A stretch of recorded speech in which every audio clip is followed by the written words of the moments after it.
The Durst family built the New York skyline, turning a $3 immigrant struggle into an $8 billion empire that controls everything from Times Square to One World Trade Center. But the heir to this throne, Robert Durst, was not a businessman. He was a monster protected by a wall of money.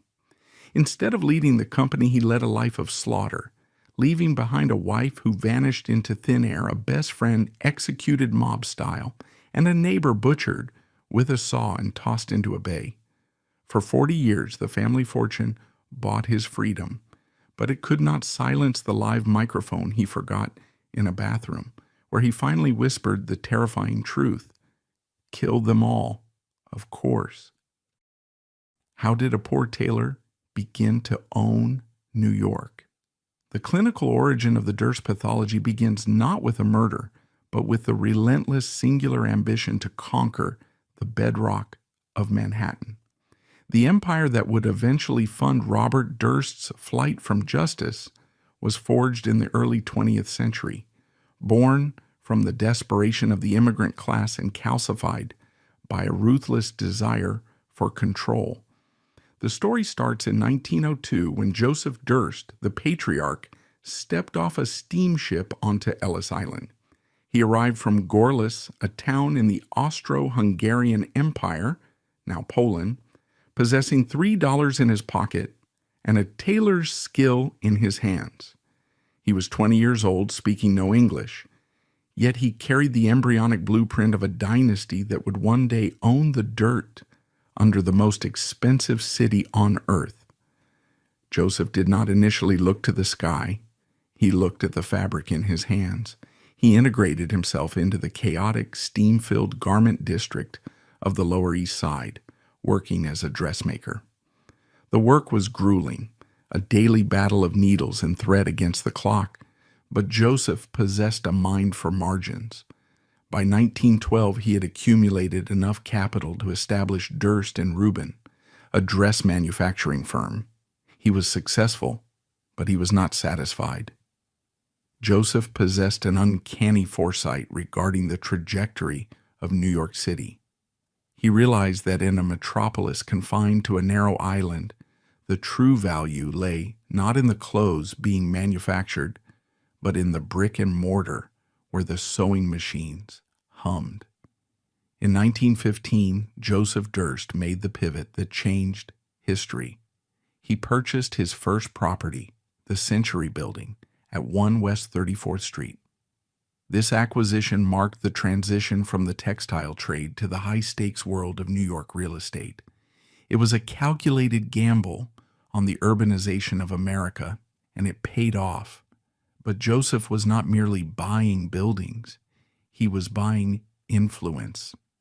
A defining moment in the family's psychological history occurred in 1927, an event that starkly demonstrates the Durst philosophy of profit over sentiment.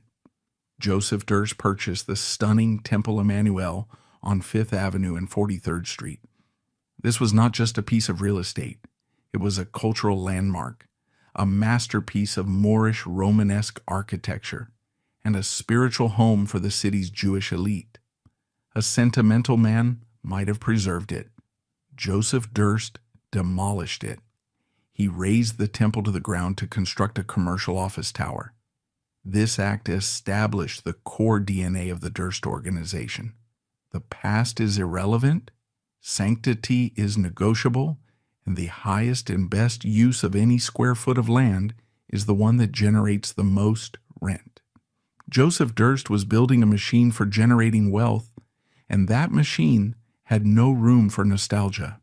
He operated with a quiet, conservative discipline, avoiding the excessive leverage that destroyed other developers during the Great Depression. While his flashy competitors leapt from windows as the market crashed in 1929, Joseph Durst stood firm, buying up distressed assets for pennies on the dollar, expanding his footprint while the rest of the city bled. The $8 billion machine and the secret of silence. While Joseph laid the foundation, it was his son Seymour Durst who constructed the fortress. Seymour, the father of Robert, entered the family business in 1940. He was a different breed of predator. While Joseph was the immigrant striver, Seymour was the intellectual strategist. A graduate of the University of Southern California with a degree in accounting, Seymour viewed New York City not as a home, but as a chessboard. He was a man of frightening competence and emotional austerity. He did not seek the limelight like Donald Trump. He sought invisibility and total control. Seymour perfected the art of the assemblage. This is the most difficult and secretive game in New York real estate. To build a skyscraper, a developer must own an entire city block. Seymour would spend decades, literally 20 or 30 years, quietly buying up small brownstones, delis, and shoe repair shops one by one. He used shell companies and anonymous lawyers to hide his identity, knowing that if a seller knew the Dursts were buying, the price would triple. He waited with the patience of a spider. He would let a property sit vacant for years rather than overpay, slowly choking out the holdouts until he owned the air rights necessary to build his monuments. This methodology reached its zenith in the construction of 1133 Avenue of the Americas and 733 3rd Avenue. These were not just buildings. They were vertical cities that generated tens of millions of dollars in annual revenue. Seymour Durst fundamentally altered the geography of Midtown Manhattan, turning 3rd Avenue and 6th Avenue into corporate canyons of glass and steel. He was a visionary of urban planning, albeit a cold one. He believed in the power of physical space to dictate human behavior. His most famous public statement was the installation of the National Debt Clock near Times Square in 1989. This massive digital counter ticking up the nation's debt in real time was a window into Seymour's soul. He saw the world in numbers. He saw debt as a moral failing and fiscal responsibility as the highest virtue. He wanted to impose his reality on the pedestrians walking below. By the 1970s, New York City was teetering on the brink of bankruptcy. Crime was rampant. The subway was a dangerous graffiti-covered war zone, and the wealthy were fleeing to the suburbs. While other dynastic families liquidated their assets, Seymour Durst doubled down. He bought when there was blood in the streets. He possessed an unshakable belief in the permanence of land. He knew that governments fall and cultures shift, but the island of Manhattan would always be the center of the world. This contrarian bet secured the family's position as the landlords of the establishment. They became the safe harbor for corporate America, leasing space to the Internal Revenue Service, Condé Nast, and the biggest law firms in the world. The wealth generated by this empire was staggering. By the modern era, the Durst organization controlled over 13 million square feet of premier office space and thousands of luxury residential units. The valuation of the portfolio soared past $8 billion. But this wealth was not liquid cash sitting in a vault. It was a complex web of trusts, partnerships, and limited liability corporations designed to protect the assets from taxes, lawsuits, and incompetence. However, this immense accumulation of concrete and capital created a pressurized environment within the family structure that was hazardous to human life. Seymour Durst viewed his children not just as his offspring, but as the future stewards of the assets. He applied the same rigorous, unforgiving standards to his family that he applied to his construction sites. He demanded competence. He demanded stability. He demanded a total sublimation of the self to the greater good of the Durst organization. Why did the Prince of New York become a serial killer? This demand for perfection created a toxic vacuum for his eldest son, Robert Durst. Born in 1943, Robert was the heir apparent. By the ancient laws of primogeniture and the dynastic traditions of Jewish business families, the keys to the city were his birthright. Robert was intellectually gifted, earning a degree in economics from Lehigh University.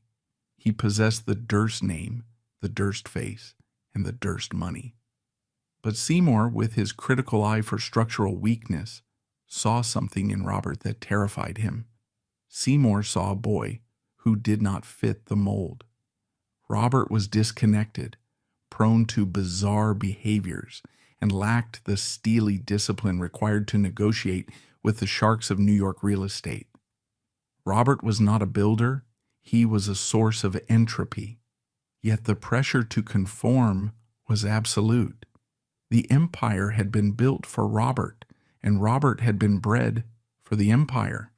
The tragedy was that the vast resources of the family were not used to nurture the boy or address his emerging psychological fractures. They were used to insulate him. The money became a wall that separated Robert from the consequences of his actions, teaching him that the rules of society did not apply to a Durst. The empire was built on bedrock, but the air was built on sand. The wealth that Joseph and Seymour had spent a century accumulating would ultimately serve a purpose they never intended. It would become the war chest that allowed Robert Durst to evade justice for nearly 40 years. The skyscrapers stood tall, projecting an image of invincibility. But inside the Durst household, the foundation was rotting, eaten away by a primal trauma that occurred on a rainy night in Scarsdale. A trauma that would shatter the mind of the prince and turn the family dream into a national nightmare. The structural integrity of the Durst dynasty was compromised long before the first murder was committed. While Seymour Durst was busy conquering the physical geography of Manhattan, acquiring air rights and assembling city blocks with the precision of a grandmaster, the emotional geography of his own home was collapsing into a sinkhole of silence and repression. The psychological origin of Robert Durst's pathology can be traced to a specific coordinate in space and time, a stone mansion in Scarsdale, New York, on a rainy night in November 1950. This is the moment the prince broke. It was an event of such singular, catastrophic violence that it acted as a psychological guillotine, severing the 7-year-old boy from the rest of the human race and locking him into a permanent state of dissociative trauma. The psychological collapse began with the environment itself. The Durst family home in Scarsdale was a fortress of affluent isolation. It was a place of heavy stone, manicured lawns, and suffocating quiet. Seymour Durst, the architect of the family fortune, was a man who inhabited his home like a ghost. He was emotionally austere, a man who communicated through silence and expectation rather than affection. He viewed emotions as inefficiencies, messy variables that disrupted the orderly flow of life. He was a provider, not a nurturer. He gave his family everything money could buy, the best clothes, the biggest house, the finest schools. But he withheld the one thing a child needs to survive: validation. Into this cold equation came Bernice Herstein. Bernice was the antithesis of the Durst stoicism. She was vibrant, social, and deeply human. She had married into the Durst millions, but the transaction had cost her her happiness. By 1950, at the age of 32, Bernice was a woman unraveling. The pressures of being the perfect wife to a distant, demanding tycoon, combined with the isolation of suburbia, had driven her into a deep depression. The forensic records suggest she was being treated for anxiety and melancholia, likely self-medicating with pills, a common and quiet tragedy for the wives of the Gilded Age elite. The dynamic in the Scarsdale house was a silent war between Seymour's icy control and Bernice's desperate need for connection. Caught in the crossfire were their 4 children, with the eldest, Robert, absorbing the bulk of the tension. Robert Durst, at age 7, was already a peculiar child. He was intensely attached to his mother. In the emotional vacuum left by his father, Bernice was his only source of warmth. He clung to her. He watched her. And on the night of November 8th, 1950, he watched her die. The details of that night have been debated, litigated, and mythologized, but the established timeline is chilling. It was a Wednesday. It was raining. The house was dark. According to the official police reports, Bernice Durst climbed out of a window onto the slate roof of the 3-story mansion. She stood there in her white nightgown, a spectral figure against the stormy sky, teetering on the edge of oblivion. What happened next constitutes the primal scene of the Robert Durst saga. There are 2 versions of history. The first is the sanitary version maintained by the Durst family for decades. Bernice, disoriented by medication or perhaps sleepwalking, tragically slipped and fell. It was an accident, a horrific private misfortune that was never to be discussed again. The second version is the one Robert Durst carried in his head for 70 years, the version he recounted to psychiatrists, wives, and eventually to the world in The Jinx. In Robert's narrative, the death was not a solitary act. It was a spectator sport orchestrated by his father. Robert claimed that on that night Seymour came into his bedroom, woke him up, and physically led him to the window. "Bobby," Seymour allegedly said, pointing through the glass, "look, Mommy's on the roof." If Robert's memory is accurate, this action by Seymour Durst stands as an act of psychological cruelty so profound it borders on sadism. Why would a father force his 7-year-old son to witness his mother's suicide? Was it a misguided attempt to make the boy wave to her, to coax her down? Or was it something darker, a demonstration of the ultimate consequence of disobedience? Whether Seymour actually dragged the boy to the window or whether Robert, hearing the commotion, crept there himself is ultimately irrelevant. The result is the same. Robert saw his mother standing on the precipice. He saw the white fabric of her nightgown whipping in the wind, and then he saw her disappear. She fell or jumped 3 stories down. She did not die instantly. The fall shattered her body, but she lingered for a short time on the cold, wet ground before succumbing to her injuries at the hospital. But for Robert, she died the moment she left the roof. The sound of her impact, the chaos of the flashing ambulance lights, and the sudden violent absence of the only person who loved him created a psychic break. The aftermath of the death was a masterclass in the Durst family's signature coping mechanism: repression. In the Jewish traditions of the time, and specifically within the buttoned-up culture of the Durst household, grief was a private weakness. There was no therapy. There were no grief counselors. There was no holding of the children to explain that Mommy wasn't coming home. The subject of Bernice was simply deleted. Seymour Durst buried his wife and went back to work. He expanded his real estate empire with renewed vigor, perhaps using the acquisition of city blocks to fill the void in his own life. Robert was left alone in the wreckage. He had witnessed the most violent event imaginable, and no one spoke of it. This silence transformed the trauma into a monster. Without an outlet, Robert's grief calcified into rage. He began to view his father not as a protector, but as a murderer. In Robert's developing mind, Seymour was the villain who had driven Bernice to the roof and then forced Robert to watch the execution. This narrative became the bedrock of his personality. He defined himself in opposition to his father. If Seymour was the builder, Robert would be the destroyer. If Seymour was the pillar of society, Robert would be the outlaw. The primal trauma manifested almost immediately in Robert's behavior. The 7-year-old boy became a problem child. He developed a frightening intensity. He would run away from school. He fought with other children. He began to display the early warning signs of the McDonald triad. the diagnostic markers often found in the childhoods of serial killers.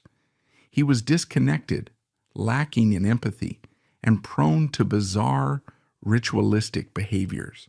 Crucially, the death of Bernice destroyed the relationship between Robert and his younger brother, Douglas Durst.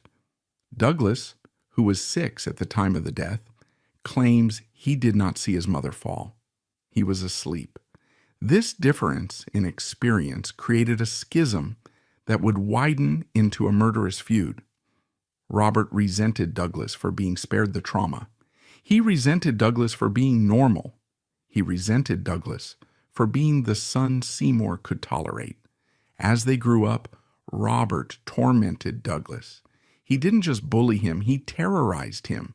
Douglas later recounted that Robert would practice his signature with an X-Acto knife on Douglas's desk. Robert would wait for Douglas in the dark. This was not sibling rivalry. It was the behavior of a predator honing his skills on the nearest available prey. Robert viewed Douglas as a proxy for their father, a symbol of the order and stability that Robert despised. Seymour's response to Robert's unraveling was to throw money at the problem.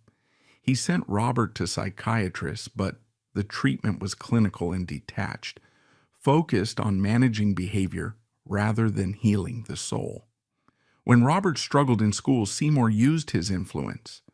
When Robert acted out, the family name shielded him. They were treating the symptoms of a tumor while ignoring the cancer itself. The Scarsdale house became a mausoleum for the living. Robert moved through it like a dark matter entity, absorbing the light. He learned to wear a mask of sanity, mimicking the behaviors of the people around him, but inside, he was still the 7-year-old boy standing at the window, watching his mother fall forever. He learned that life was cheap, that love was fragile, and that death was the only permanent truth. This period also cemented Robert's relationship with the truth. He learned that reality could be edited. His father had edited Bernice out of the conversation. The family had edited the suicide into an accident. Robert realized that if you have enough power, you can write your own script. He began to live in a reality of his own making, one where he was always the victim, always the misunderstood outsider. By the time Robert reached adolescence, the damage was irreversible. He was intelligent, wealthy, and handsome, but he was hollow. He lacked the moral scaffolding that is built through parental connection. He was a drifter in spirit. Even before he physically left New York, he sought escape from his father, from the expectations of the empire, and from the memory of the roof. The tragedy of Seymour Durst is that by refusing to address the trauma, he guaranteed the destruction of his legacy. He wanted a son who could build skyscrapers. Instead, he created a son who would burn them down. He tried to protect Robert from the truth of his mother's death, but in doing so, he trapped him in it. The cold father had won the battle for Manhattan, but he had lost the war for his son's soul, and the price of that loss would not be paid by Seymour. It would be paid by a young dental hygienist named Kathy, a mob daughter named Susan, and an old man named Morris. They were the future collateral damage of a rainy night in 1950. The Prince of Darkness had been crowned on that roof, and his reign would be a reign of blood. The trajectory of a serial killer is rarely a straight line from trauma to murder. It is often a jagged path of failed attempts at normalcy. For Robert Durst, the decades following his mother's death were characterized by a grotesque pantomime of adulthood. He attempted to wear the costume of the billionaire heir, but the fabric never fit. Upon graduating from college and marrying Kathy McCormack in 1973, Robert was ushered into the inner sanctum of the Durst organization. It was expected that he would take his rightful place at the right hand of his father, Seymour, eventually succeeding him as the master of the New York skyline. But the man who walked into the executive offices at 1133 Avenue of the Americas was not a captain of industry. He was an agent of chaos disguised in a business suit. The documented record of Robert Durst's tenure at the family firm is a litany of disturbing behaviors that signaled a profound disintegration of the self. He was technically an executive, charged with collecting rents and managing the complex lease negotiations that are the lifeblood of Manhattan real estate. In reality, he was a ghost haunting his own inheritance. Colleagues described a man who radiated a menacing, silent hostility. He would sit in meetings with high-powered lawyers and bankers, saying nothing for hours, staring blankly at the wall, or, more unsettlingly, carrying on a whispered conversation with himself. The prince did not respect the empire. He seemed compelled to defile it. The most infamous anecdote from this period, confirmed by family members and employees, involves a wastebasket. In a glass-walled office surrounded by the symbols of his family's power, Robert Durst would calmly unzip his trousers and urinate into the trash can. He did this not in secret, but with a casual openness that suggested a total collapse of social boundaries. It was a visceral marker of his disdain for his father's world. He was literally and metaphorically pissing on the legacy. Other behaviors were equally erratic. He would arrive at work late, disheveled, often smelling of marijuana. He would erupt in sudden, terrifying rages over minor clerical errors. He kept a plumbing wrench on his desk, a crude, heavy tool that looked out of place among the legal briefs and architectural blueprints. When asked why, he would offer a vague, threatening smile. To the office staff, the wrench was a paperweight. To a forensic psychologist, it was a totem of violence, a signal that Robert identified more with the brute force of the streets than the intellectual rigor of the boardroom. While Robert was unraveling, his younger brother, Douglas Durst, was ascending. Douglas was everything Robert was not. He was disciplined, quiet, and obsessively focused on the mechanics of the business. He had started at the bottom, learning the trade with the humility that Seymour respected. While Robert was drifting through life and tormenting his wife, Douglas was inspecting boiler rooms and negotiating air rights. A deadly binary formed: the erratic older brother versus the competent younger brother.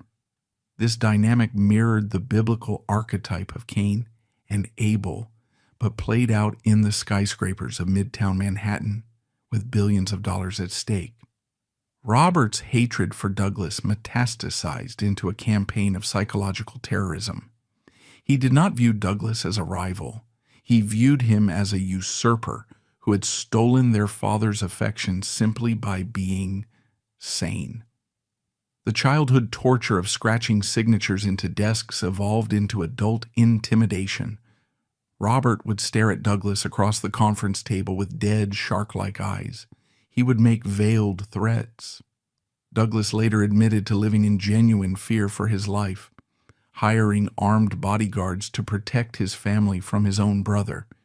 He understood, perhaps better than anyone, that Robert's instability was not merely eccentricity. It was a dormant lethality waiting for a trigger. The tension reached its breaking point in the early 1990s. Seymour Durst was aging. The question of succession could no longer be deferred. By the laws of primogeniture, the presidency of the Durst organization belonged to Robert. To strip him of it would be a violation of tradition and a public humiliation. However, Seymour was, above all, a pragmatist. He looked at the balance sheets and then he looked at his sons. He realized that handing the company to Robert would be an act of corporate suicide. The decision was made in 1994. It was the moment the mechanism of exclusion was activated. The scene of the disinheritance was as cold and clinical as the buildings the family built. Seymour did not call a family dinner. He did not offer a tearful explanation.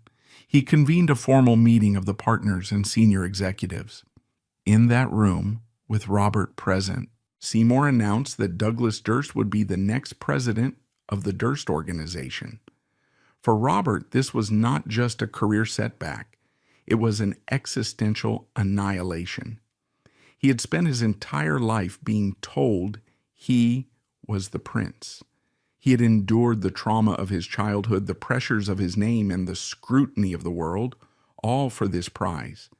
And now, the father who had forced him to watch his mother die was taking the prize away and handing it to the brother Robert despised.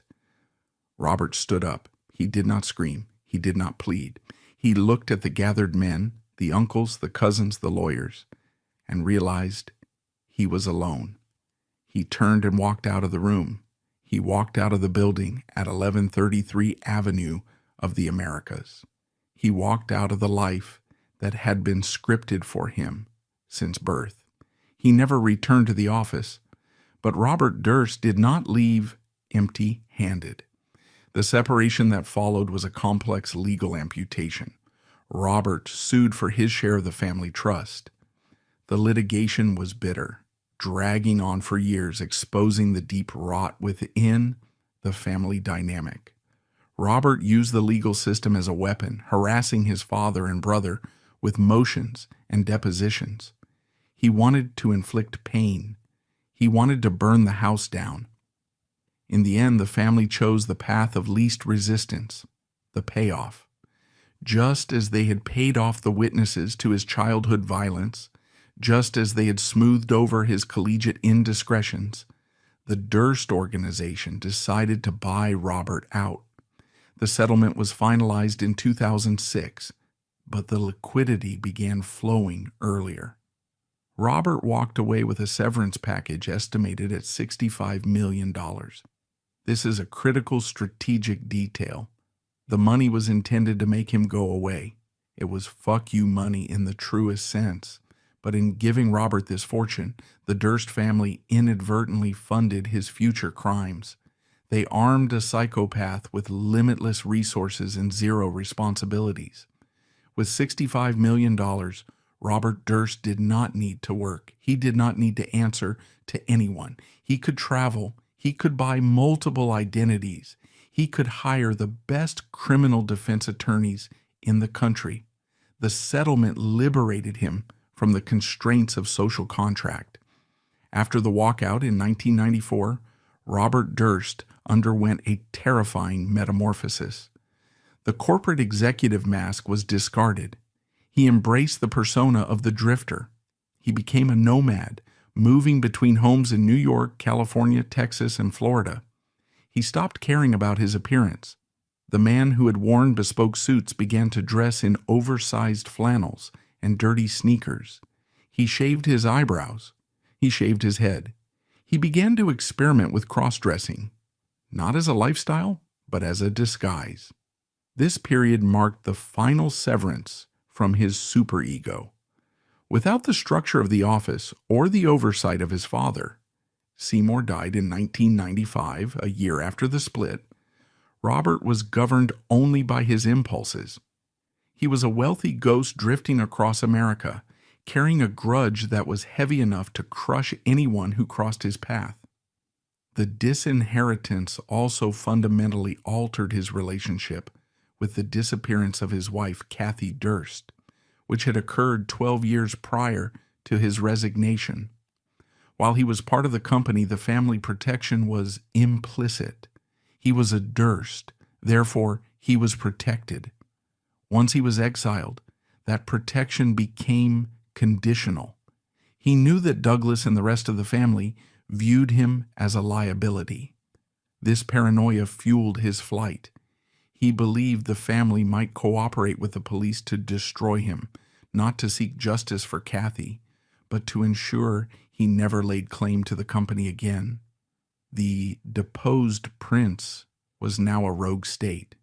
He had no territory, but he had a war chest. He had no subjects, but he had targets. The rage that had been kindled on the roof in 1950 and stoked in the boardroom in 1994 was now a roaring inferno. Robert Durst was no longer waiting for his inheritance. He was waiting for his revenge. And as he drifted from town to town, renting cheap apartments under fake names like Dorothy Sinner, he was unconsciously preparing for the next act of his tragedy, the silencing of the one person who knew too much about the past, his loyal friend Susan Berman.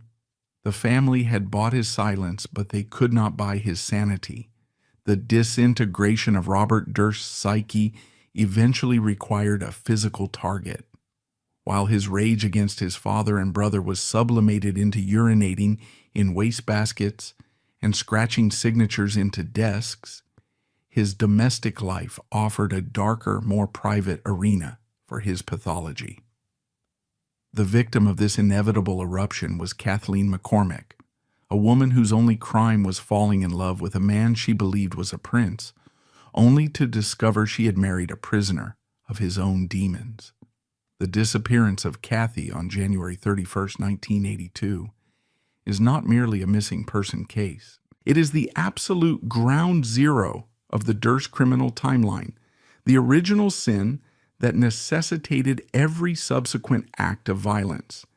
Kathy McCormick was the polar opposite of Robert Durst. Born into a working-class Catholic family, she was vibrant, ambitious, and radiantly normal. She met Robert in the fall of 1971. He was 27, wealthy and brooding. She was 19, working as a dental assistant and living in a rental apartment. The courtship was a classic mismatch of energies. Robert was drawn to her light, perhaps hoping it would illuminate his internal darkness.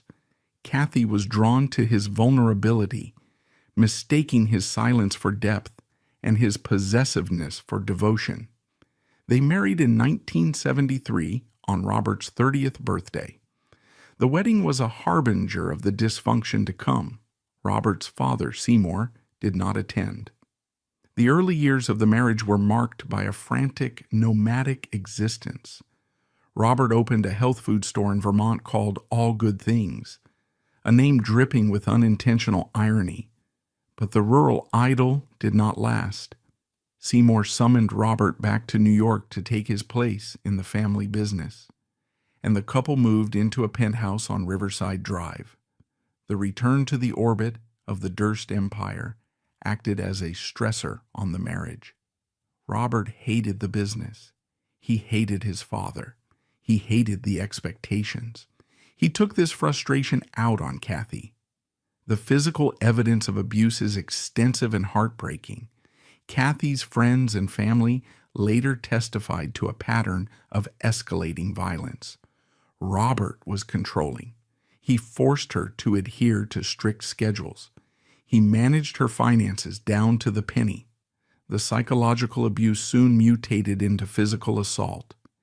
In 1976, Kathy made a decision that threatened Robert's control. She enrolled in nursing school and later medical school at the Albert Einstein College of Medicine. She was evolving. She was becoming a doctor, a person of status independent of the Durst name. This autonomy terrified Robert. He viewed her success not as a partnership, but as an abandonment. As she moved closer to graduation in 1982, the violence intensified. Kathy arrived at medical school with bruises. She once climbed out a window in her pajamas to escape him. She sought treatment for injuries she claimed were from accidents. By January 1982, the marriage was effectively a hostage situation. Kathy was preparing to leave him. She was collecting documents. She was seeking a divorce settlement that would reflect the Durst fortune. Robert, already feeling the pressure of his impending failure at the company, saw his possession slipping away.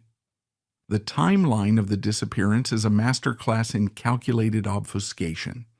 On Saturday, January 30th, 1982, Kathy attended a party at her friend Gilberte Najami's house in Newtown, Connecticut. She was agitated. She had received a phone call from Robert summoning her back to their cottage in South Salem, Westchester County. Witnesses described her as terrified. Before she left, she reportedly told Gilberte, If something happens to me, don't let Bobby get away with it. This statement, often dismissed by defense attorneys as hearsay, stands as a dying declaration. Kathy drove her red Mercedes back to South Salem. She was never seen alive again. The narrative Robert Durst presented to the police was simple, logical, and completely fabricated. He claimed that he and Kathy had argued that night. He claimed that around 9:15 p.m., he drove her to the Katona train station so she could catch the train into Manhattan for her medical rotations the next morning. He claimed he watched her board the train. He then claimed he returned to the cottage, had a drink with a neighbor, and spoke to Kathy on the phone later that night when she arrived at their Riverside Drive apartment. This story held together for days. It was the alibi. But under closer scrutiny, the alibi disintegrates into a series of impossibilities. First, the train station. The weather that night was atrocious, rain turning to sleet. No witness placed Robert's car or Kathy at the Katona station. The timetable did not match his story. Second, the phone call. This is the linchpin of the deception. Robert claimed he spoke to Kathy. The doorman at the Riverside Drive building also claimed to have seen Kathy arrive that night. For the police in 1982, this was enough. If she made it to Manhattan, Robert couldn't have killed her in South Salem. Case closed. However, modern analysis suggests a terrifying alternative. The person who arrived at the Riverside Drive apartment was likely not Kathy. It was a woman wearing a coat pulled up high, avoiding eye contact. And the person who called the medical school the next morning to say Kathy was sick and wouldn't be coming in was almost certainly not Kathy. Forensic linguists and investigators now point to a darker possibility, the accomplice theory. Susan was fierce, loyal, and morally flexible. She knew Robert better than anyone. If Robert called her that night, panicked, admitting he had hurt Kathy, Susan would have known exactly what to do. She would have provided the smokescreen. By placing a call pretending to be Kathy, she bought Robert time, the most valuable commodity for a killer needing to dispose of a body. What actually happened in the South Salem cottage? The physical evidence, though largely ignored in 1982, paints a grim picture. Years later, investigators found a dig list in Robert's trash, a note with words like town dump, bridge, shovel. While the defense argued this was unrelated, the context is damning. The cottage was located near Lake Truesdale. It was isolated.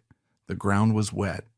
The prevailing investigative theory is that an argument turned fatal. Robert, prone to explosive rage, likely strangled or struck Kathy. There was no elaborate plan initially. It was a crime of passion followed by a cold, calculated cleanup. He didn't take her to the train. He took her to the woods, or the lake, or a septic tank. The vast resources of the Durst family meant he had access to private land and remote locations. The behavior of the Durst organization in the immediate aftermath of the disappearance is equally suspicious. When Kathy's family reported her missing, the Durst machinery engaged not to find her, but to protect Robert. Seymour Durst did not hire private investigators to scour the city for his daughter-in-law. Instead, the family hired a criminal defense attorney for Robert. They shut down. They refused to speak to the McCormick family. They treated the disappearance as a legal liability rather than a human tragedy. Robert's behavior was even more chilling. Days after Kathy vanished, he was seen throwing out her belongings. He discarded her medical books, her clothes, her personal effects. This is the act of a man who knows the owner is not returning. He was engaged in spoliation of evidence, erasing her footprint from his life. When Kathy's sister broke into the cottage hoping to find clues, she found it scrubbed clean. The investigation by the NYPD was catastrophic. They were deferential to the Durst name. They accepted Robert's timeline without rigorous verification. They did not search the South Salem cottage forensically until it was too late. They allowed the doorman's vague identification to stand as fact. They failed to press Robert on the inconsistencies in his story. The mechanism of wealth acted as a force field. A poor man whose wife disappears after a fight is a suspect.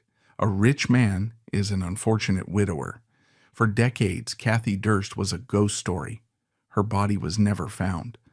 Robert moved on, collecting the insurance, divorcing her in absentia, and eventually cutting ties with his own family. But the secret of 1982 was a radioactive isotope. It had a half-life. It decayed slowly, poisoning everything around it. It poisoned Robert's mind, fueling the paranoia that would lead him to execute Susan Berman. It poisoned the McCormick family, who spent 40 years screaming into the void. The disappearance of Kathy Durst serves as the foundational trauma of Robert's criminal career. It taught him a dangerous lesson. He could get away with it.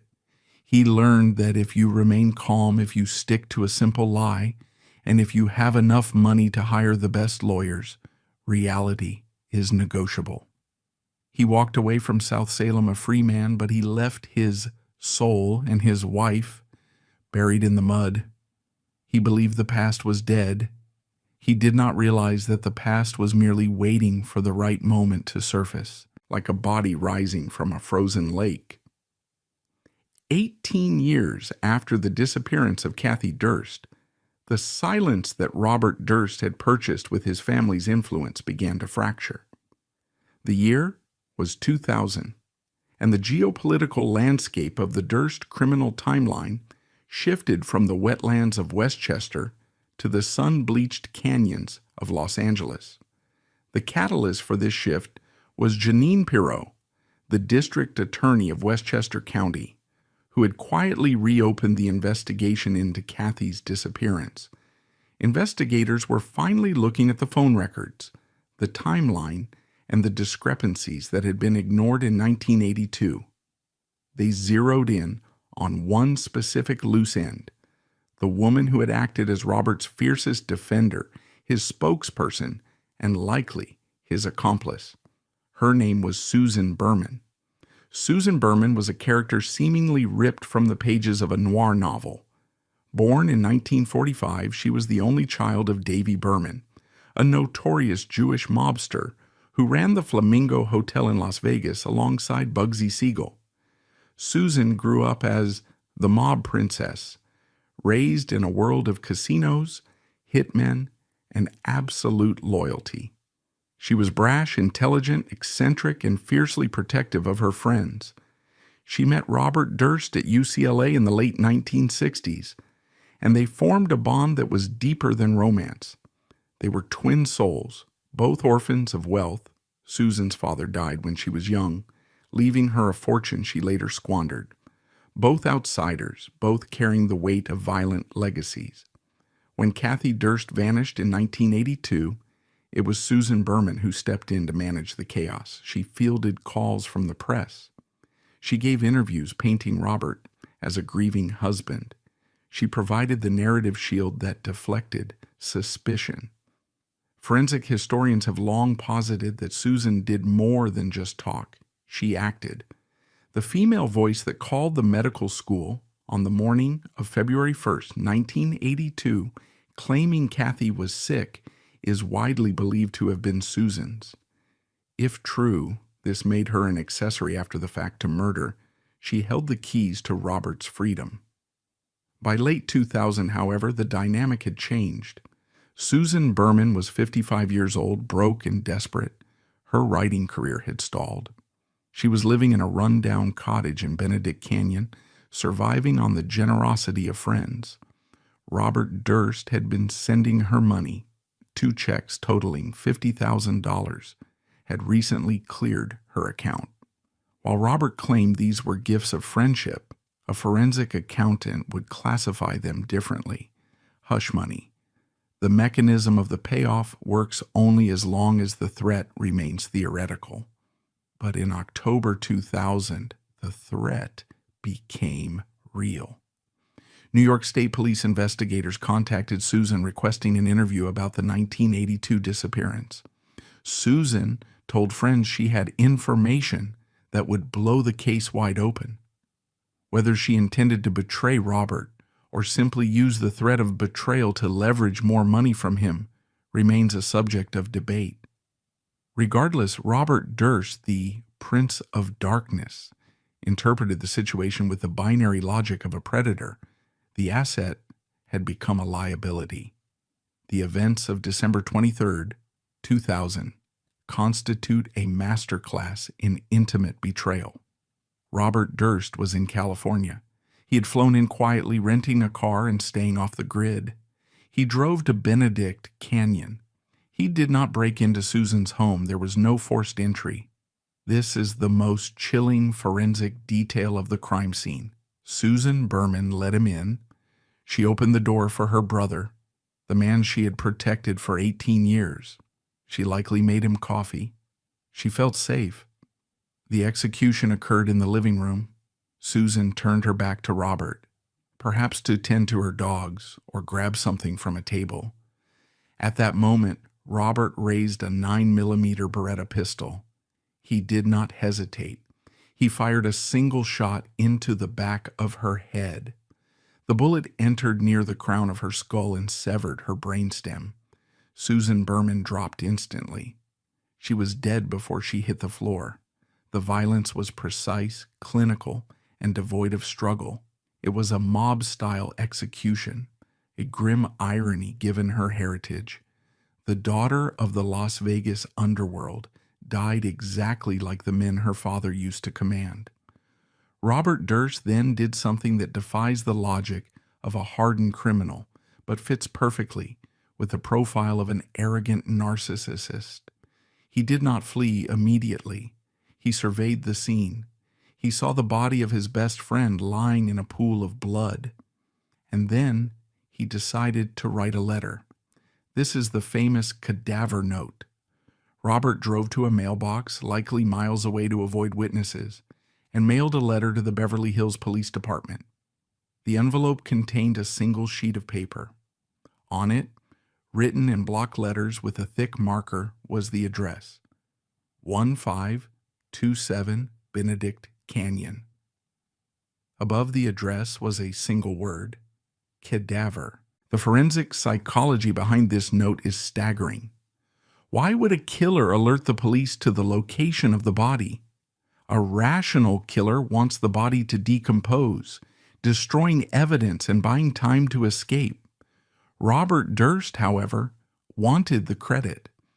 Or perhaps, in his twisted moral universe, he felt a flicker of respect for Susan and didn't want her eaten by her dogs. But the note contained a subtle idiosyncratic error, a distinctive signature hidden in the handwriting that would lay dormant in police evidence files for 15 years, waiting for the only person who could recognize it. With the letter mailed, Robert fled. He returned the rental car, flew out of California, and vanished. When the police arrived at Benedict Canyon on Christmas Eve, alerted by neighbors, the letter hadn't arrived yet. They found a scene frozen in time. The house was undisturbed. There was no robbery. Susan's purse containing cash was sitting on the counter. The only thing missing was the life of the homeowner. The dogs were barking, their paws stained with dried blood where they had circled their mistress. The initial investigation by the LAPD was sluggish. Because of Susan's background as a mob princess, detectives wasted valuable time chasing theories about a mafia hit or a disgruntled landlord. They failed to immediately connect the dots to New York and Robert Durst. By the time they realized the connection, Robert was gone. He had liquidated his assets, cut ties with his family, and gone underground. The murder of Susan Berman was a tactical success, but a strategic disaster. Tactically, it worked. Susan was dead. She could not testify about the 1982 phone call. The New York investigation into Kathy's disappearance stalled again without its star witness. The silence held. Strategically, however, the murder fundamentally altered Robert's status. He was no longer just a suspect in a missing persons case, a passive event. He was now a suspect in an active homicide, an aggressive event. He had crossed the line from domestic abuser to cold-blooded assassin. The act of killing Susan Berman stripped away the last vestiges of his humanity. He had killed the one person who truly loved him, the one person who understood his darkness. In pulling the trigger, he severed his last tether to the social contract. This crime also forced Robert into a new phase of existence, the fugitive. He knew the authorities would eventually come for him. He knew the Durst money could buy lawyers, but it couldn't buy invisibility. He needed to disappear physically. He needed a disguise that was so absurd, so counterintuitive, that no one would ever look for him behind it. He chose to become a woman. The murder of Susan Berman is the pivot point of the dossier. It represents the escalation of the pathology. In 1982, the violence was impulsive, born of domestic rage. In 2000, the violence was transactional, born of self-preservation. Robert Durst had learned that human beings were disposable. Kathy was an obstacle to his freedom. Susan was a threat to his security. Both were removed with the same detached efficiency one might use to evict a tenant. But the cadaver note remained in the evidence locker of the Beverly Hills Police Department, a ticking time bomb waiting for a forensic match. Robert thought he was smarter than the police. He thought his block lettering untraceable. He did not anticipate that 15 years later, a documentary filmmaker would put that envelope next to a letter Robert had written to Susan years earlier, revealing the identical misspelling of Beverly. The arrogance that drove him to write the note would ultimately be the mechanism of his downfall. The Prince of Darkness had left a fingerprint on the darkness itself. If the murder of Susan Berman was a calculated execution performed by a desperate man, the events that unfolded in Galveston, Texas, in 2001 represent the complete psychological collapse of Robert Durst. Having severed his last human connection and crossed the moral event horizon into homicide, the heir to the New York skyline did not retreat to a luxury villa in Europe or a compound in South America. Instead, he chose a disguise so surreal and a location so obscure that it suggests a desire not just to hide, but to decompose while still alive. He rented a rundown apartment in a boarding house at 2213 Avenue K, a gritty slice of the Gulf Coast far removed from the boardrooms of Manhattan. And he did not arrive as Robert Durst, the billionaire. He arrived as a mute woman named Dorothy Siner. The twisted psychology of this disguise is a labyrinth of madness.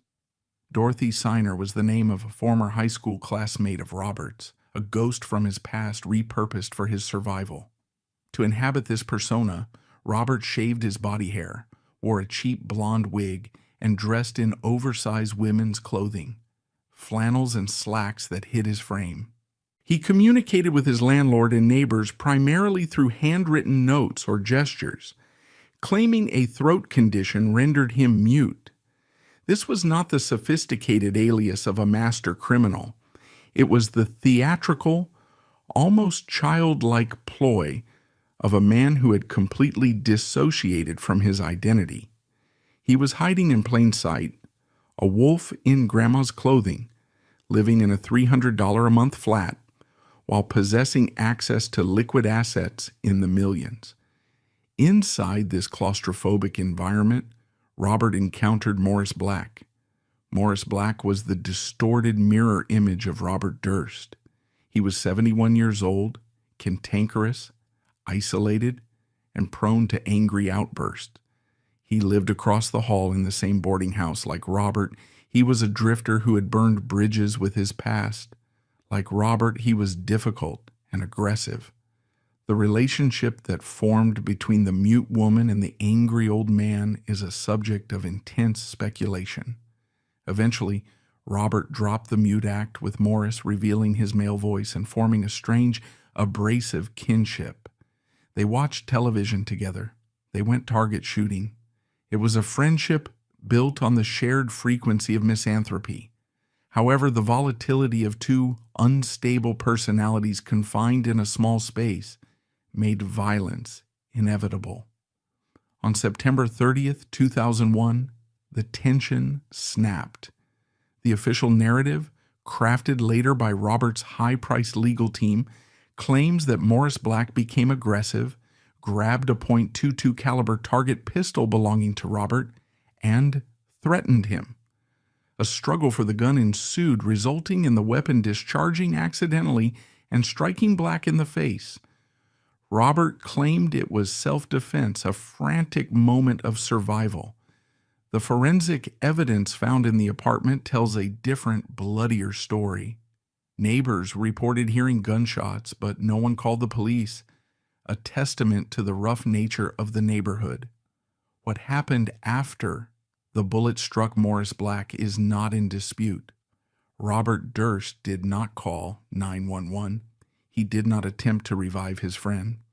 He dragged the body into the bathroom and engaged in a grisly, multi-day process of dismemberment. Using a bow saw and a paring knife, the billionaire heir proceeded to disassemble Morris Black. He severed the head, he severed the arms and legs, he packed the torso and limbs into black garbage bags. The level of detachment required to perform this act is profound. Dismemberment is rarely a rational method of disposal. It is physically exhausting, messy, and psychologically shattering. It requires the perpetrator to interact intimately with the corpse, breaking through the taboo of bodily integrity. For Robert, this was a return to the primal trauma of the roof, a confrontation with death that he tried to control by reducing a human being to geometric components. On the night of the disposal, Robert loaded the bags into his rental car and drove to Galveston Bay. He threw the bags into the water, but in his arrogance or incompetence, he made a critical error. He did not puncture the bags to release the gas or weigh them down sufficiently. The next morning, a boy fishing in the channel made a gruesome discovery. The bags were floating. When police opened them, they found the dissected remains of Morris Black. Crucially, they did not find the head. The head of Morris Black was never recovered.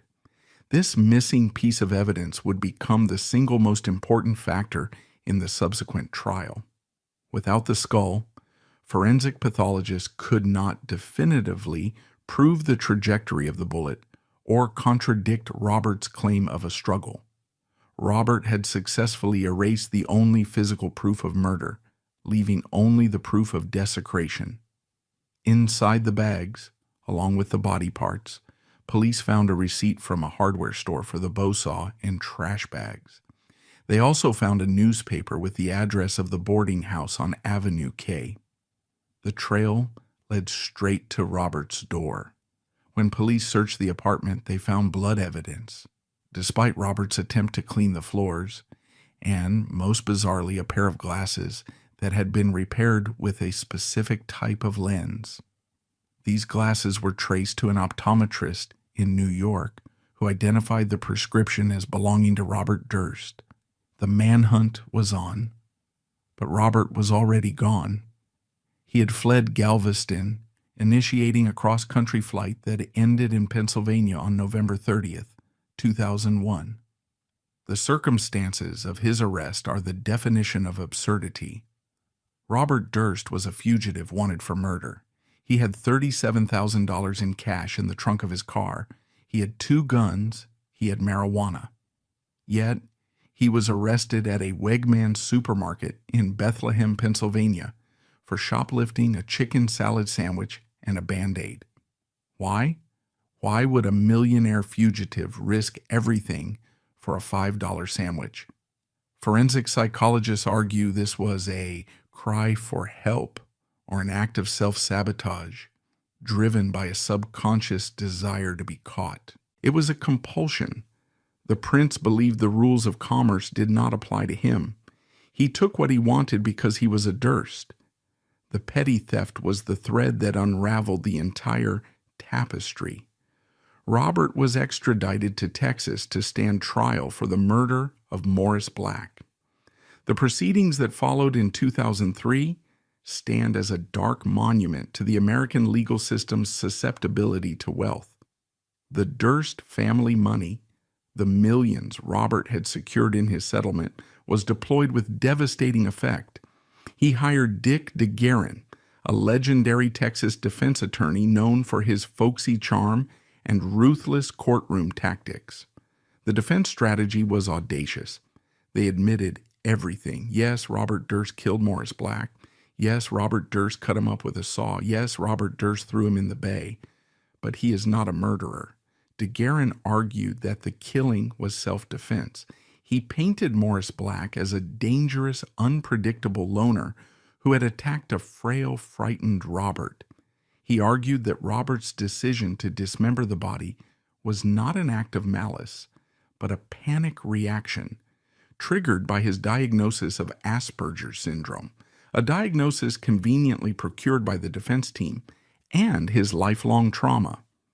Robert believed, the defense argued, that because of the bad luck surrounding Kathy's disappearance and Susan's death, no one would believe his innocence. Therefore, in a state of terror, he tried to hide the body. The prosecution was stunned. They had a body in pieces, they had a fugitive, but they didn't have the head. Without the head, they couldn't prove the shot was an execution. DeGuerin hammered this point home. He humanized the monster. He put Robert on the stand, a risky move that paid off. Robert appeared small, polite, and confused. He testified for days, calmly explaining how he sawed through the bone. He looked the jury in the eye and said, "I did not kill my best friend. I did not kill Morris Black." The jury, composed of working-class Texans, was swayed. They separated the act of killing from the act of dismemberment. In Texas law, dismembering a corpse is a separate crime from murder. If they believed the killing was self-defense, the subsequent chopping up of the body, while horrific, did not make him a murderer. On November 11th, 2003, the verdict was read, not guilty. Gasps filled the courtroom.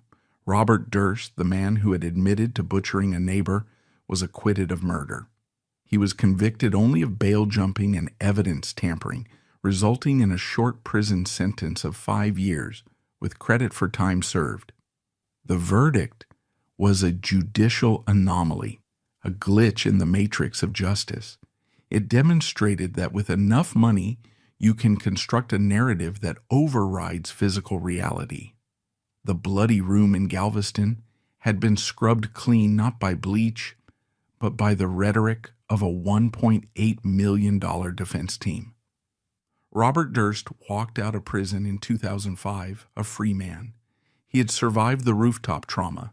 He had survived the suspicion of his wife's disappearance. He had survived the investigation into his friend's execution. And now, he had survived a murder trial where the victim's torso was found floating in a bag. He was invincible, or so he thought. The acquittal in Texas fueled Robert's narcissism to dangerous levels. He believed he was untouchable. He believed he could outsmart everyone. He returned to society not as a pariah, but as a curiosity. He managed his investments. He married a new wife, Deborah Charatan, a real estate broker as tough and transactional as he was. He lived in luxury condos. But the Prince of Darkness had a fatal flaw. He craved an audience. The silence that had protected him for so long began to feel suffocating. He wanted the world to know his story. He wanted to explain himself. This hubris led him to make the single biggest mistake of his life. In 2010, he watched a film inspired by his life called All Good Things. He liked it. He contacted the director Andrew Jarecki and offered an interview. He invited the camera into his life. He invited the scrutiny he had spent millions avoiding. He did not realize that the lens of a documentary camera is a forensic tool more powerful than any microscope. He was walking willingly into a trap of his own design, one that would end not in a courtroom in Texas, but in a bathroom with a live microphone and a confession that would echo around the world. The timeline of criminal justice is littered with cases solved by DNA, fingerprinting, and ballistics, but the downfall of Robert Durst stands as a singular anomaly. He was not brought down by a detective, a prosecutor, or a forensic scientist. He was brought down by his own vanity. After 30 years of evading consequences, surviving a multi-state manhunt, and securing an impossible acquittal in Texas, Robert Durst fell victim to the only force powerful enough to breach his defenses, his pathological need to be understood. The events leading to his arrest in 2015 were not a police procedural. They were a psychological thriller orchestrated by a documentary filmmaker, culminating in a confession so chilling it effectively redefined the genre of true crime. The genesis of this final act began with a movie. In 2010, director Andrew Jarecki released All Good Things, a fictionalized drama based on the Durst mystery, starring Ryan Gosling. Most killers would have viewed such a film with horror, seeing it as an invasion of privacy or a threat to their freedom. Robert Durst saw it as a tribute. He attended a private screening. He liked it. He reportedly wept during the scenes depicting his mother's suicide, feeling that for the first time, someone had captured the emotional truth of his trauma. Driven by this narcissistic validation, Robert made the fatal error of contacting Jarecki. He offered to sit for a series of interviews. He wanted to tell his side of the story. He believed, with the supreme arrogance of a sociopath, that he could manipulate the filmmakers, just as he had manipulated his family, the police, and the Texas jury. He viewed the camera not as an adversary, but as a mirror in which he could admire his own cleverness. The interviews, recorded over several years, serve as a masterclass in forensic psychology. Robert Durst on camera is a study in contradictions. He is charming, candid, and terrifyingly detached. He openly admits to lying to the NYPD in 1982. He admits to the physical abuse of Kathy. He speaks of the dismemberment of Morris Black with the casual tone of a man describing a home renovation project. But throughout the hours of footage, a physiological tell emerges. Whenever the questioning nears the truth, Robert engages in a series of bizarre tics. He blinks rapidly, he burps loudly and involuntarily, and he covers his mouth. These are somatic markers of deep deception, the body rebelling against the mind's lies. The investigation conducted by Jarecki and his team soon migrated from storytelling to active homicide detective work. They accomplished what the LAPD and the NYPD had failed to do for decades. They found the smoking gun. The breakthrough came from Sareb Kaufman, the stepson of Susan Berman. Kaufman had maintained a relationship with Robert after Susan's murder, believing in Robert's innocence. However, during the filming, Kaufman discovered a box of Susan's old papers. Inside, hidden among the debris of her chaotic life, was a letter Robert had written to her in 1999. The envelope was a thunderclap. The handwriting was blocky, distinctive, and aggressive, a perfect match for the cadaver note sent to the police after Susan's murder. But the true forensic match was in the spelling. On the 1999 letter, Robert had written Susan's address in Beverly Hills. He had misspelled it, Beverly. The cadaver note, the anonymous letter that only the killer could have written, contained the exact same misspelling, Beverly Hills. This was not circumstantial evidence. It was a biometric identifier as unique as a fingerprint. The probability of two different people having the same handwriting style and making the exact same idiosyncratic spelling error on the same proper noun is statistically zero. The filmmakers had the murder weapon, and it was made of ink. The climax of this psychological duel occurred during the final interview. Jarecki and his team set a trap. They confronted Robert with the two documents. They placed the cadaver note and the 1999 letter side by side on a glass table. The reaction of Robert Durst is one of the most tense moments ever captured on film. He looked at the papers. The blood drained from his face. His eyes went dead. He began to burp uncontrollably, a visceral gastric reaction to extreme stress. The prince realized, perhaps for the first time in his life, that he had been outmaneuvered. He denied writing the cadaver note, but his denial was feeble. He could not explain the misspelling. He famously admitted, "They look alike, the block lettering, the spelling." When the interview concluded, the crew began to pack up. Robert Durst stood up. He was visibly shaken. He asked to use the restroom. He walked into the hotel bathroom. He closed the door, but he made a technical oversight that would cost him his life. He did not remove his wireless lavalier microphone. The audio recorder was still running.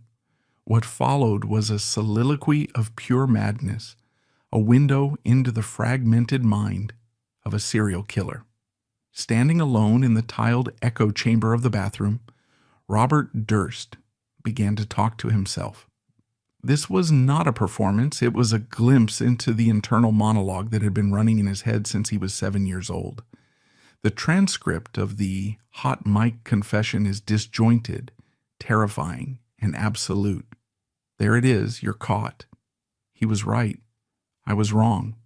What a disaster. There it is, you're caught. What the hell did I do? Killed them all, of course. Killed them all, of course. These 5 words acted as a forensic seal on 3 cold cases. The ambiguity was gone.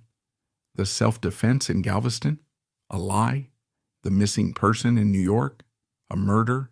The unknown assailant in Los Angeles. It was him. Psychologists have debated the nature of this confession. Was it a conscious admission? Was it a dissociative break?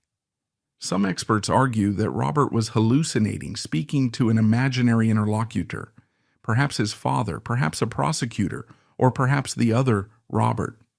The phrase "you're caught" suggests he was viewing himself from the outside, judging his own performance. It validates the theory that Robert Durst lived with a fractured identity, the public persona who lied, and the shadow self who knew the truth and on some level wanted the credit. The timing of the arrest was as cinematic as the crime itself. The documentary series The Jinx was airing on HBO in early 2015. The public was captivated. As the finale approached, the episode containing the bathroom confession, law enforcement knew they had to act. They feared that once the episode aired, Robert would see it and flee the country. On March 14, 2015, the day before the final episode broadcast, FBI agents located Robert Durst in New Orleans. He was staying at the JW Marriott Hotel under the alias Everett Ward. When agents raided his room, they found a man preparing for a permanent exit. The inventory of items seized from his hotel room paints a picture of a fugitive ready to vanish into the ether. They found a .38 caliber revolver. They found over $40,000 in cash. They found a map of Cuba, a country with no extradition treaty with the U.S. They found marijuana. But the most disturbing item they found was a latex mask. It was a realistic, high-end mask designed to alter his appearance completely. It had hair, fake skin, and distorted features. Robert Durst, the 71-year-old billionaire, was planning to disappear again, perhaps to live out his days as another character, just as he had been Dorothy Sinner in Galveston.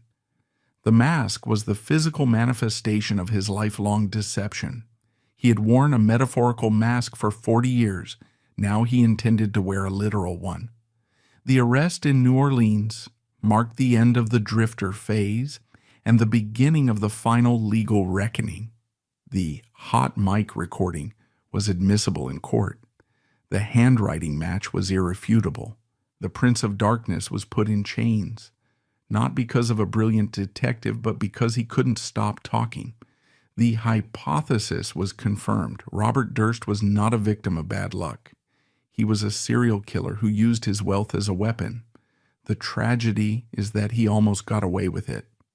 If he had simply stayed silent, if he had never watched All Good Things, if he had never called Andrew Jarecki, he likely would have died a free man.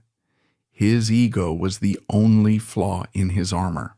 He wanted to be the star of the show. And in the end, he got his wish.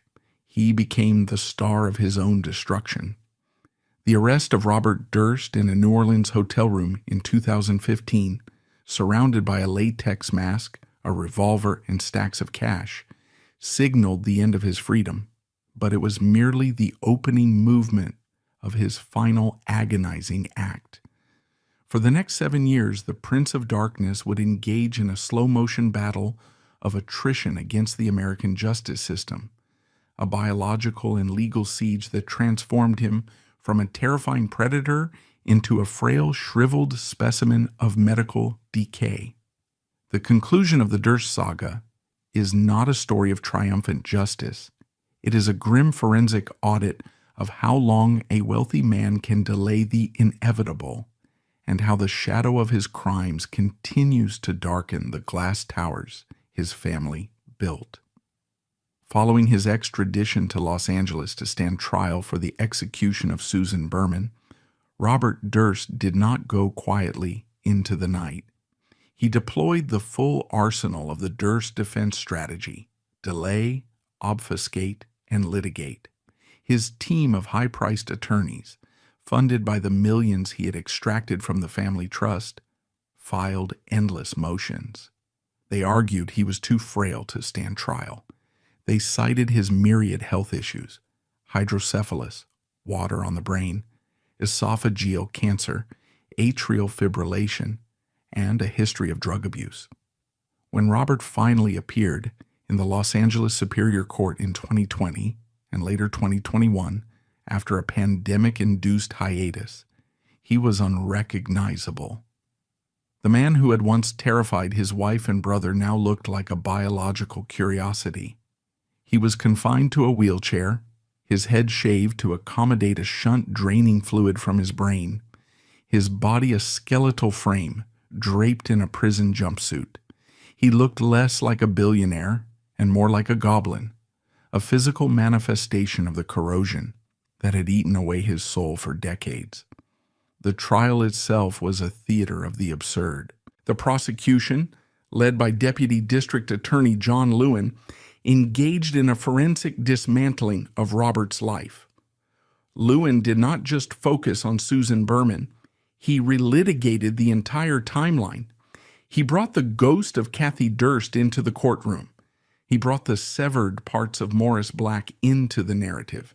He argued that the murder of Susan was inextricably linked to the cover-up of 1982. The defense strategy was a desperate gamble. Confronted with the irrefutable handwriting match between the cadaver note and the 1999 letter, Robert's lawyers made a shocking concession.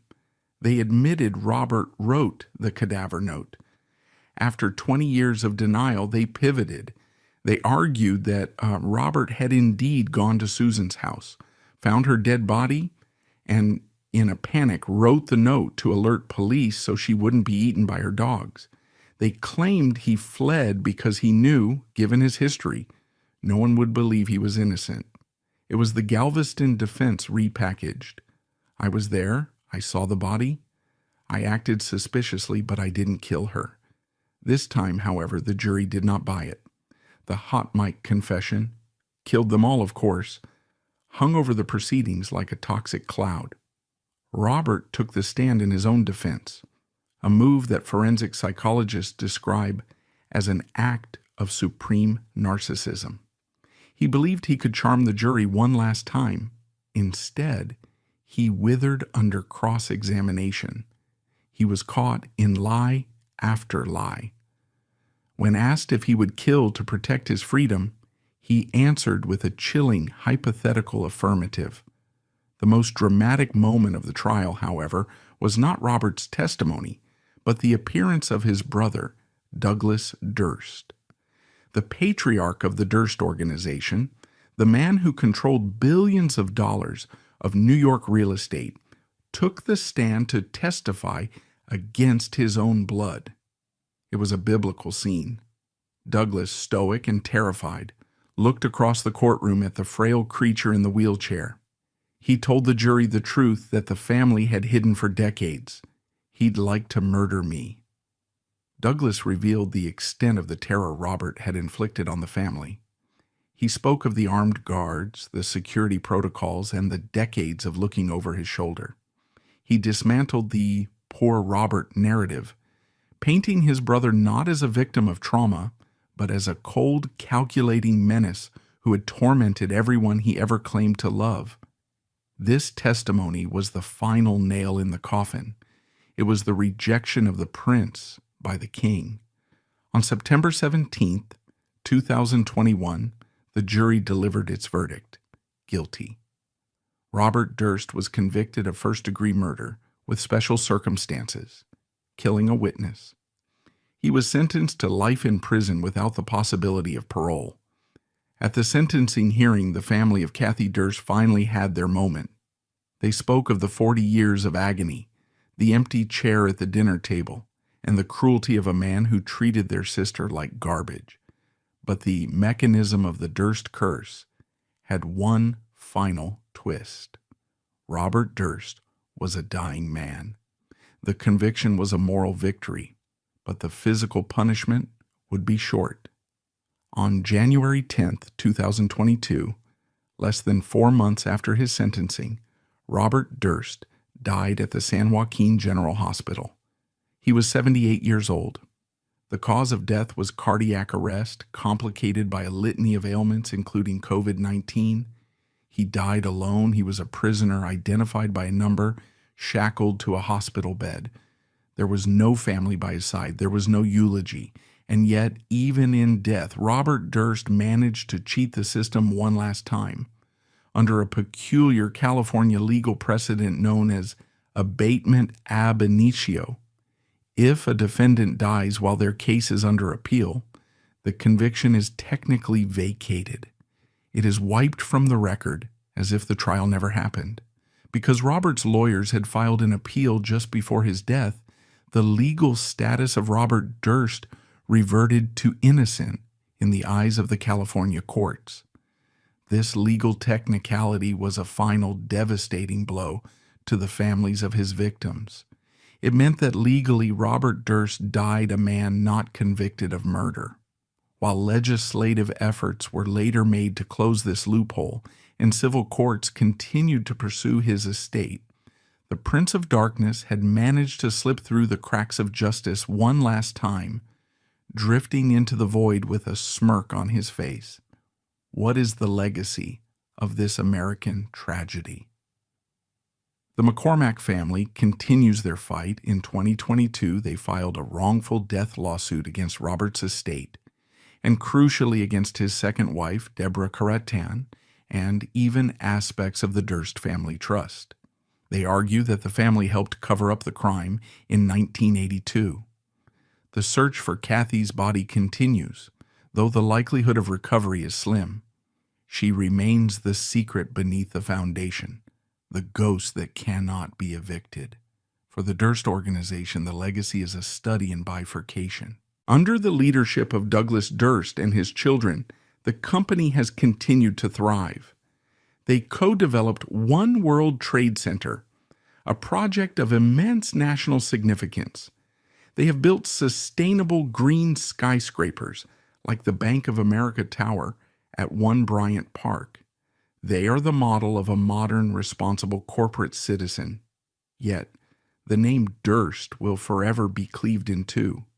There is the Durst of the day, the builders, the philanthropists, the shapers of the skyline, and there is the Durst of the night, the murderer, the dismemberer, the monster. No matter how high they build, they cannot outrun the shadow cast by Robert. The inescapable conclusion of this dossier reveals a terrifying truth about the nature of American wealth. The Durst fortune acted as an incubator for Robert's pathology. If Robert Durst had been a poor man from the Bronx, he would likely have been imprisoned in 1982 after his wife vanished. He would have been a statistic. But because he was a Durst, because he had access to the best lawyers and the benefit of the doubt that society affords the rich, he was allowed to roam free for 40 years. He killed Susan Berman because he was free. He killed Morris Black because he was free. The money did not make him a killer. The trauma on the roof did that. But the money provided the weapon. It bought the silence. It bought the time. It bought the latex masks and the flight tickets. Seymour Durst spent his life assembling parcels of land to build monuments that would last forever. He succeeded, but he also assembled the components of a monster. The Durst legacy is a paradox of creation and destruction. They built the walls that housed the economy of New York, but they also built the walls that hid the screams of Kathy Durst. As you walk through Manhattan today, past the gleaming spires of 6th Avenue, you are walking through the canyon of the Durst Empire. The buildings are silent, cold, and magnificent, but if you listen closely beneath the hum of the city traffic, you can almost hear the faint, static-filled whisper of a man in a bathroom, confessing the secret that the concrete can never fully bury. What the hell did I do? He destroyed everything he touched except the money. The money survived.